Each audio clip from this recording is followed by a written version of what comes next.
Manny Pacquiao versus Edwin Valero. Wow. Valero, for his punching power, was absolutely frightening. Could Manny Pacquiao have stayed out of trouble for 12 rounds against Valero?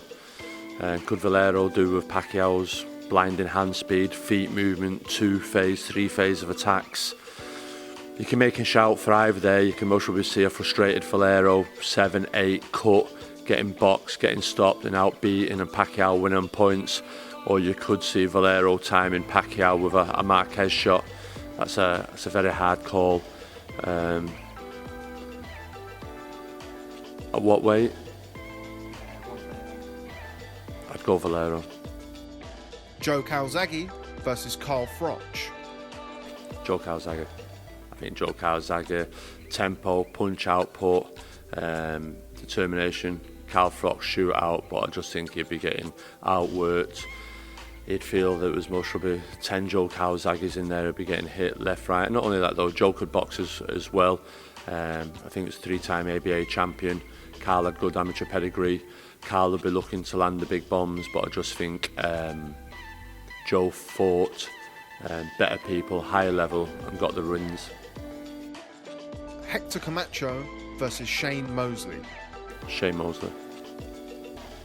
No question about Shane Mosley. Shane Mosley was, in them lighter divisions, I'd say he was like one of the best lightweights ever. He was just absolutely fantastic. I think his punch, his speed, his timing. Hector Camacho, good movement, showman, good shot selection, well educated, good.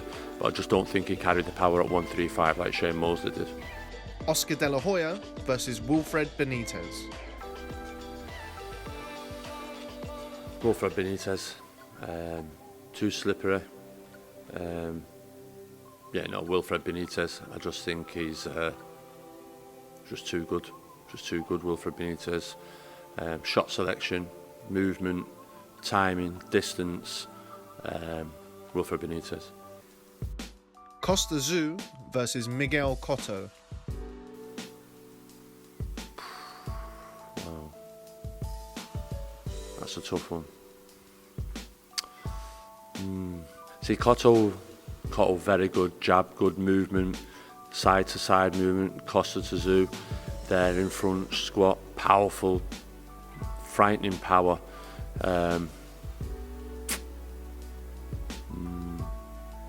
Well, that's a tough one. I'd much rather go for Tszyu on that. Chris Eubank versus James DeGale.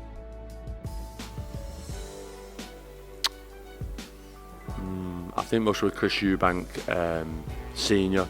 Chris Eubank Senior, very hard man, very, very hard man. He's been in some hard wars, hard fights, found a way to win, could hit.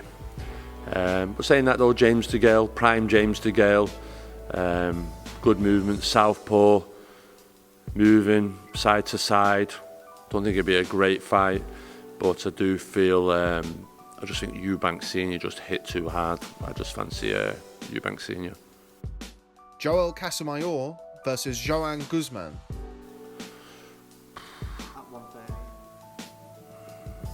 Guzman, good fighter. Casamayor. I think I'd have to go with Casamayor. I think Casamayor's a good fighter. Tall, good shot selection. Guzman, tricky. Thing with Juan Guzman, never really fulfilled. He had so much more to offer, so much more to achieve. I just think Casamayor. I think Casamayor would win that. Close, but he'd win it. Julian Jackson versus John Mugabe. Mugabe Hagler's one of my favourite fights. That's like what that's like. Anyone wants a proper tear-up fight, go and watch Mugabe, Marvin Hagler. John Mugabe, wow, what a hard man. Good fighter, solid. Jackson, phenomenal puncher. I think sooner or later Jackson would most probably have landed too often, too clean and too hard, and maybe have brought Mugabe down the straight. Roman Gonzalez versus Ricardo Lopez. Lopez, class fighter Lopez, very underrated. Not many people talk about him all the time. A fantastic fighter, great puncher. Lopez. no person, no one to touch him. Floyd Mayweather versus Ray Leonard. Hard fight, Sugar Ray Leonard, good movement.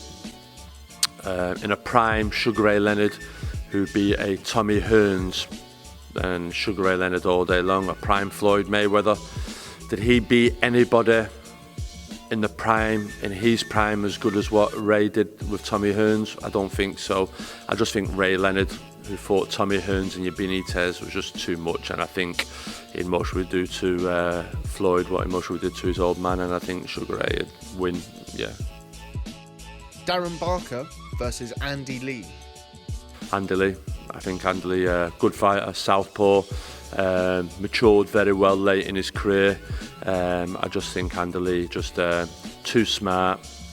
Not the biggest puncher, but could punch, had substance in his punch, and I just think he's just too smart, technically, savvy. I just think it's way too much for Darren Barker. Terence Crawford versus Aaron Pryor. Aaron Pryor all day. Aaron Pryor, he just wouldn't leave Crawford alone. I just think the work ethic, the punch output. Crawford's a good fighter. At what weight? Say 140? Yeah, Crawford's good. He's developing. He's getting better and better at the time. But I just think Aaron Pryor was just something else.